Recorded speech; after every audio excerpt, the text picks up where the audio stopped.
Hi, welcome to this video on globalization and education. This is a speculative question that you could potentially get on paper 1 of AQA A-level Sociology in June 2019. I'm the sociology guy. I'm an experienced examiner and teacher of sociology. And today I'm going to walk you through what a lot of students have emailed me and messaged me, sort of like saying they think is a really, really tough question to get, and they're really stuck on sort of like how they might answer it. So what I've done today is I've kind of gone through and sort of like how I might answer it.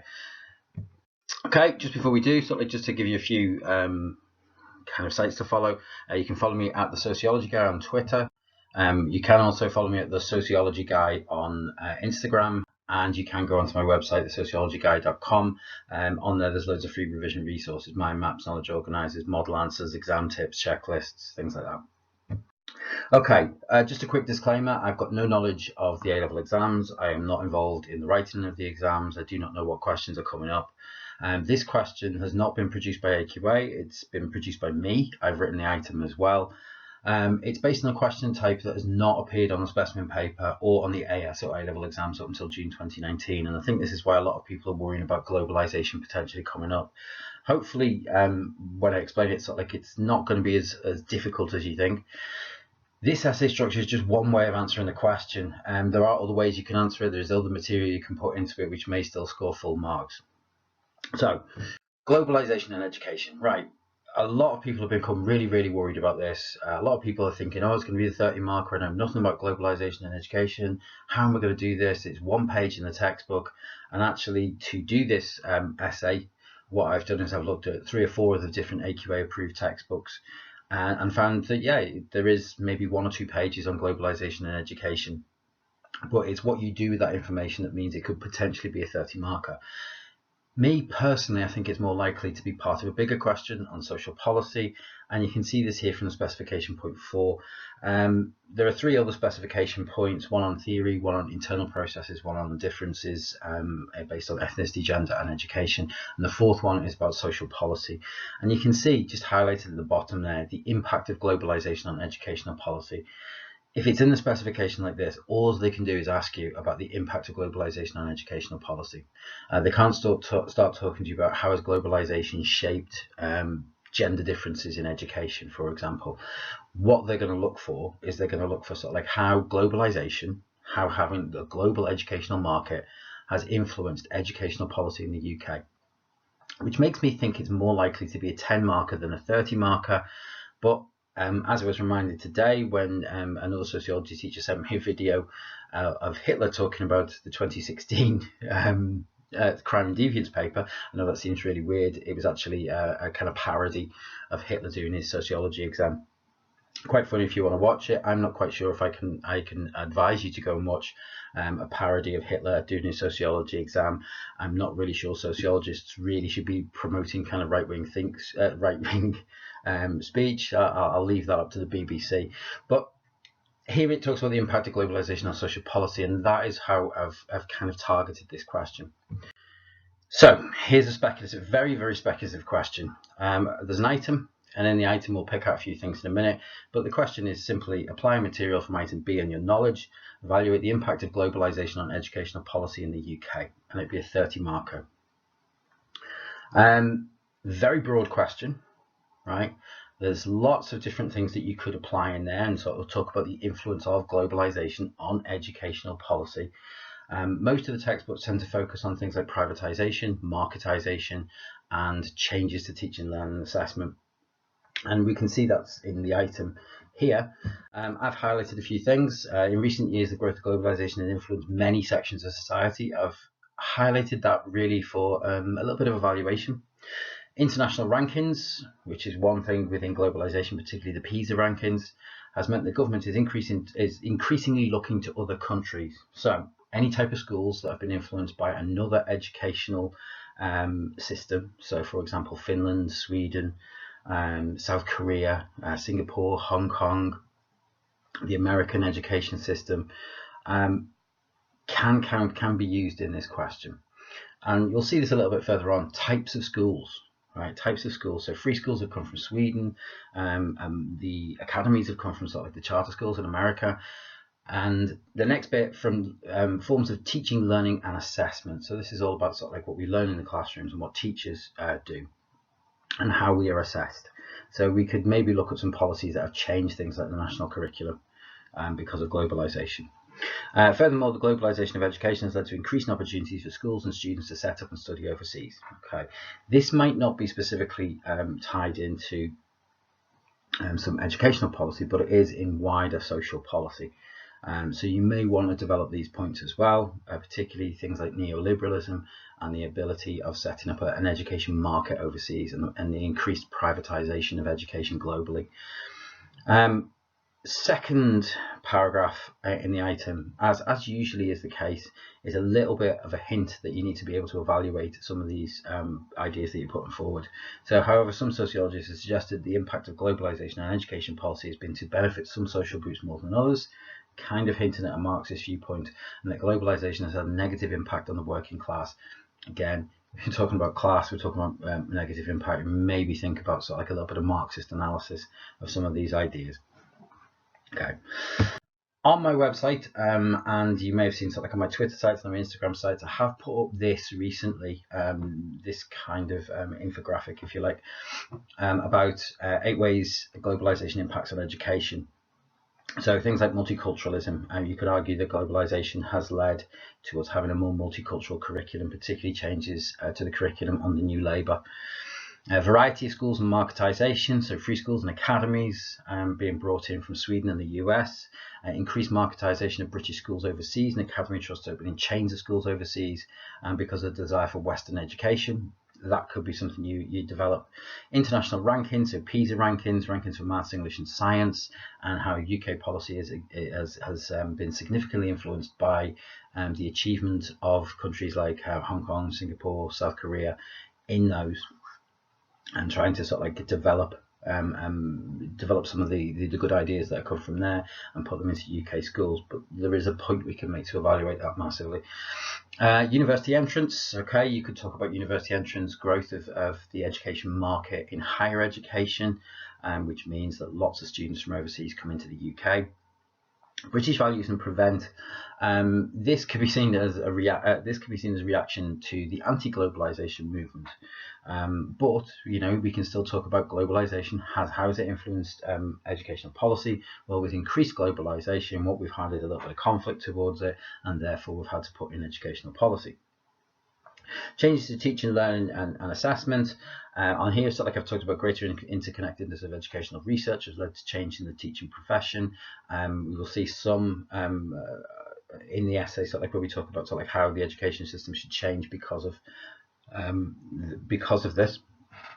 And again, changes the curriculum result in greater interconnection with wider society, focusing on languages, history, and teaching of English as an additional language. So you could talk about some of New Labour's policies about EAL, English as an additional language, and the increased funding recently for ESOL, English as speakers of other languages, which could do that. And then skills for global economy. So how are we preparing students to take their place in the global economy? So things like embedding employability skills, IT, so on and so forth. So to start it off, I'm going to look at introduction. Introductions again, some people say yes, I like an introduction. Some people say no, I don't like an introduction. Go with whatever your teacher sort of like tells you. Me personally, I advise my students to do a very brief introduction, just introducing some of the concepts. The reason I do it is because it allows students the time to think. There's nothing worse than getting into an exam paper you've been revising for 3-4 months, your adrenaline's going, you see a question and you just start writing, and it's usually kind of incoherent for a couple of paragraphs, and then you start to get into your flow. Well, an introduction is one way of organizing your thoughts, and you can always go back to the introduction to pull out pieces that you've put in. Don't answer it in depth in the introduction. What you're doing is you're just highlighting to an examiner, these are the things that I'm going to talk about in my essay, and what you are doing there is you're creating a good impression for the examiner that you are a good student who knows their stuff and is able to sort of like get an A grade on this essay. Okay, so here's my introduction. Item B states that globalization has impacted on many sections of society, including education. One impact of globalization has been the influence of global education on educational policies put forward by the UK government. The introduction of international ranking schemes such as the PISA rankings have easily allowed countries to compare education with one another and cherry-pick policies and strategies that can improve educational outcomes. This could include the introduction of new schools such as free schools and academies, or new forms of assessment such as SATs. Additionally, globalisation has provided opportunities for many providers to expand into overseas markets, including multi-academy trusts and even universities. So now we'll go on to sort of like the paragraphs. Now, I always lay out my paragraphs for people who've seen my videos before. You know it's apply, explain, analyse, evaluate. I tend to have a very formulaic way of doing it. In terms of sort of like your one way in which is your apply, explain what that means, that's your explain, analyze, how does it happen, how does it work, what are the impacts, and then the evaluation, make a judgment on what you've just said. And do you agree with it? Are there any strengths to it? Are there any criticisms? Is there an alternative viewpoint? Is there a limitation to what you put forward? And do we have any evidence, whether it's statistical evidence or whether it's research evidence, to back up or to refute that point that you've just made?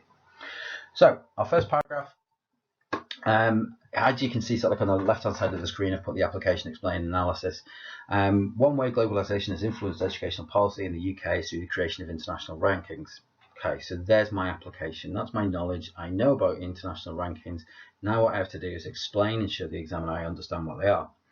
Ranking systems such as the PISA tests enable education systems to compare the performance of their students in maths, English and science against students globally. So I've explained it. Basic AO1. Now I'm going to move into my kind of AO3. This is similar to the introduction of league tables in the UK. Governments can easily compare the performance of their own students against those of other countries, and this enables them to quantitatively examine the impacts of teaching, learning, and assessment strategies, as well as government educational policies. This enables them to pick the strategies that they believe will have the biggest impact on students in the UK and implement those strategies. An example of this is the proposal by then Education Secretary Michael Gove, to extend the school day to mirror the longer hours in East Asian countries like Singapore and South Korea in order to improve student outcomes. That's my analysis. There's an example in there. I've explained how they do it, how globalization impacts on the UK education system. And now I'm going to evaluate it. And I'm going to see sort of some weaknesses in this argument. Many critics would suggest that cherry-picking policies from a nation that is performing well has a limited impact unless other social policies are implemented to complement the educational policy. For example, Scandinavian countries with more socially democratic ideals tend to perform well, but rely upon an expanded welfare state and a more collectivist mentality than is present in the UK with neoliberal ideologies and policies that target individuals. This limits the impact of globalisation in achieving positive outcomes. What I'm basically saying is you can't go to a country like Sweden with its social democratic ideals, take their ideas and put them into the UK with its neoliberal ideals. The UK is better off picking policies from other countries that have a neoliberal ideology, because there's lots of other things that are missing in order for the free school system to work. Our next paragraph looks at increasing the choice of different schools, so it kind of builds on this on the first paragraph. The second influence of globalisation on educational policy in the UK is the increase in the choice of different schools. Most notably, the concept of academies comes from the US charter school system, while free schools are influenced by the Swedish education system. Government educational policy is influenced by the performance of other nations' education systems, and at the time of selection, both of these options had evidence of improving outcomes in the student experience. Charter schools also fit in with the ideology of the Blair and Brown government by allowing private investment into education, so a little bit of a hint on privatisation of education there. This was expanded further under the Cameron and Clegg government in 2010 to 2015 with proposals under the subsequent Conservative government to academise all secondary schools in the UK. This was heavily influenced by global economic policy of neoliberalism, reducing state spending and allowing market forces to dictate the education market.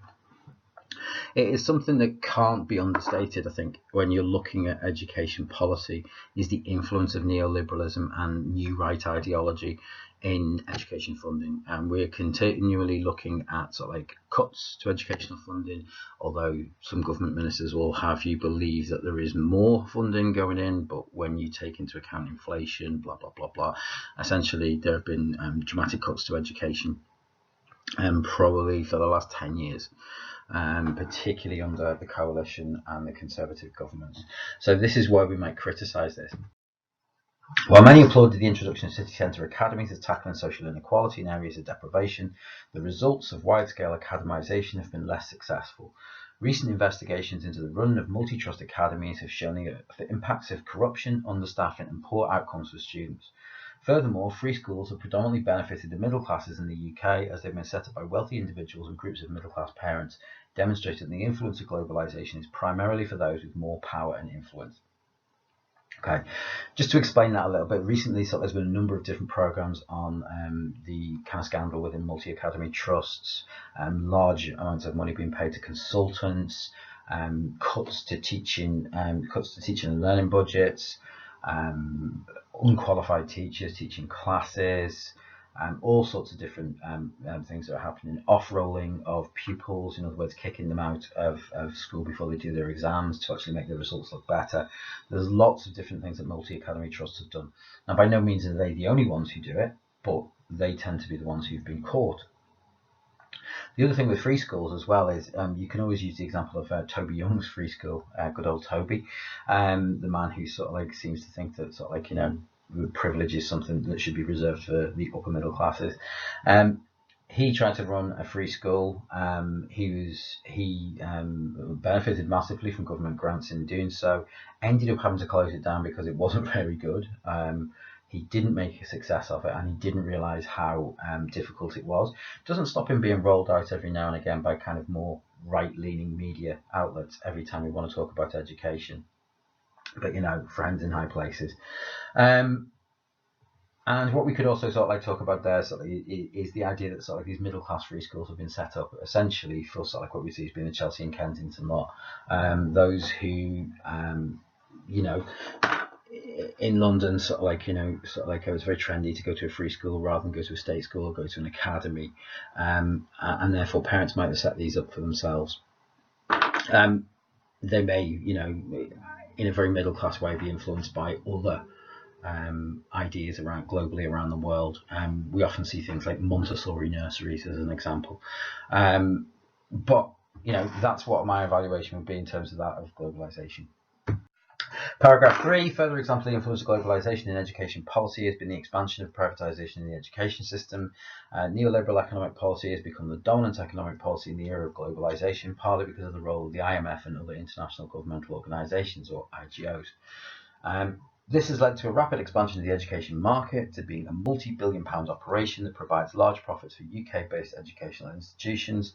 The sale of naming rights by British public schools to overseas outlets, for example, places like Harrow and Eton, who have overseas schools, but what they've done is they've just basically sold their name to that school. It's not actually run by them. The expansion of UK university to having international campuses. I think it might be Bangor or Aberystwyth in Wales. You can actually do a year in the Seychelles, which is a really nice place to go and study. It's a very small set of islands, and you know, usually sort of like honeymoon destination, you know, £4,000 or £5,000 per person to go and stay there for a week. But you know, you could, if you go to Aberystwyth, you could potentially do one of your years in the Seychelles. I know, for example, University of Sunderland has a campus in Dubai. And the growth of multi-academy trusts providing education provision to the world's lesser developed nations can be seen to be an influence of globalisation on educational policy. Okay, so how do we evaluate this?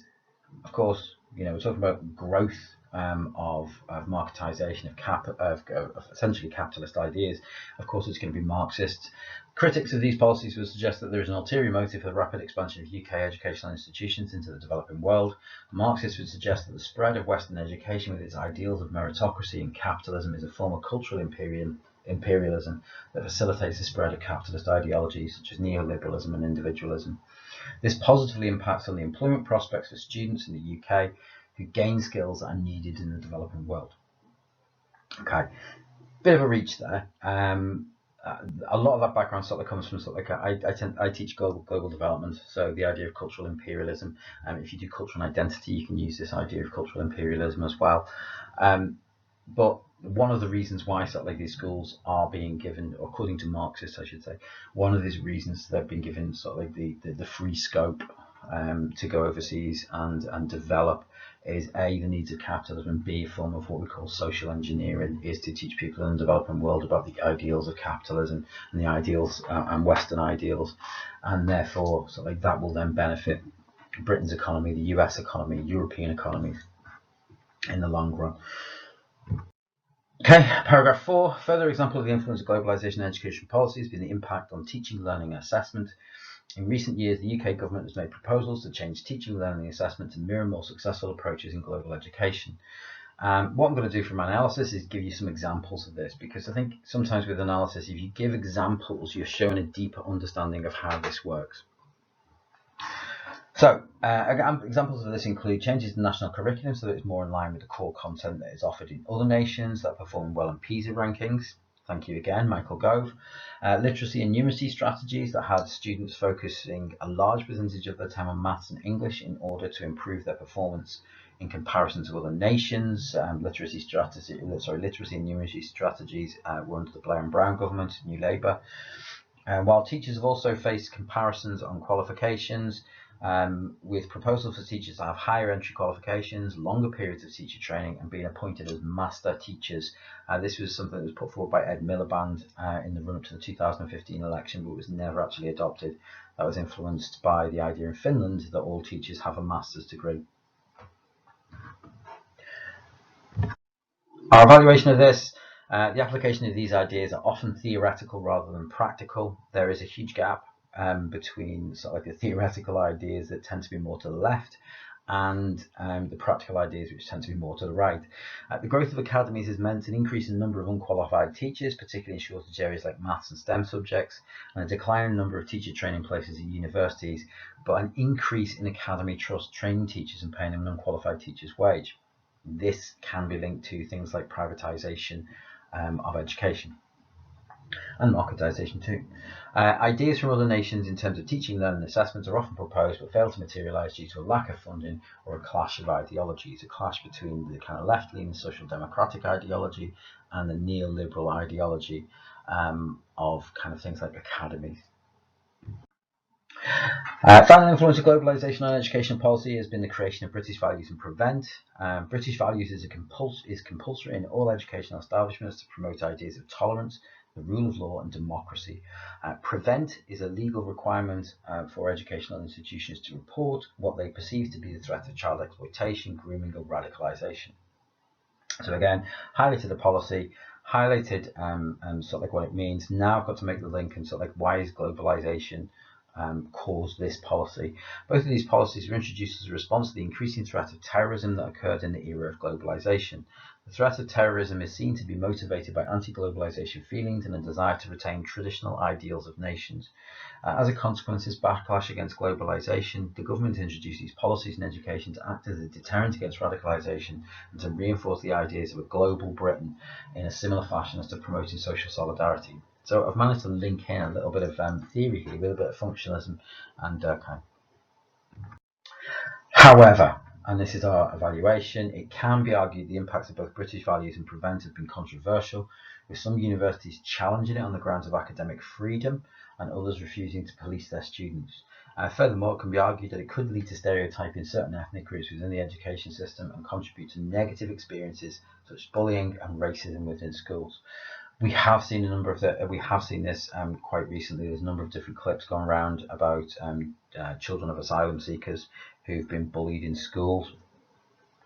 We've also seen lots of universities challenging this idea that if they discuss ideas that criticise the British way of life or the British government or the British, if they criticise capitalism, that they could potentially be find themselves on a watch list. There was quite a high-profile case about 2 or 3 years ago where a government minister had questioned why certain academics on their position on Brexit and what they were teaching about Brexit. Okay, but that'll be our paragraph 5. We come to the end. For me, five well-developed paragraphs is more than enough for a 30-mark essay. If you've developed them, if you've analysed them, if you've evaluated them, that's enough for me, sort of like, to get you into sort of like that, that 20, 19 to 24 band. And then what we need to do is make a conclusion. You need to make an overall judgment. And there's been some debate recently about sort of like whether you need a conclusion. The mark scheme sort of like says a conclusion or appropriate conclusions drawn throughout. So it's always good practice to sort of like put an in conclusion. It doesn't have to be much. It can be 1 or 2 sentences. For me, I like to teach my students that this is their opportunity to be a bit of a smart ass, right? When you're hitting that conclusion, this is the point where you show how well you understand the question and you put forward a reasoned argument for what you believe. You are making a judgment. The question's asking you to evaluate. An evaluation is a judgment, so you have to make the judgment on the question about education and educational policy and globalization and how far it's been influenced. So here's my conclusion.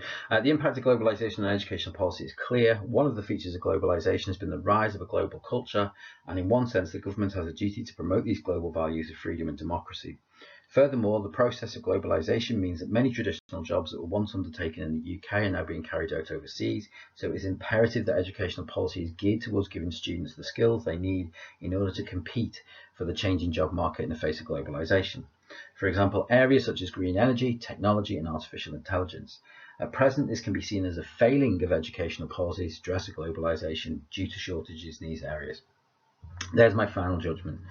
The educational policy is not necessarily linked in with globalization. It's not providing students with the skills they need for the future and for this global future that we have. We can see shortages in STEM areas, which means that sort of like many students sort of like aren't able to sort of like go on and get into jobs in green energy, technology, artificial intelligence, which are seen as being these emerging economies. And that's what I would do sort of like for my last paragraph. It's quite a well-rounded conclusion. As an examiner, if I saw that from an 18-year-old who'd been studying sociology for 2 years, I would be really impressed, and they would be in the top of the top band for that essay. So just to conclude, some of the other videos that we're going to be looking at over this period, we're going to look at childhood, we're going to look at modernity and post-modernity, sociology and social policy. These are all 20 markers potentially for paper 3. The contribution of feminism and functionalism, and the reason I put feminism and functionalism there as opposed to Marxism and interactionism is because they've already come up on the specimen papers, and you may have already gone through those in your classrooms. Social action versus structural theories, which again is another essay that I think scares people a little bit. Age versus trade for those who are doing global development, and the influence of new media on society for those who are doing media.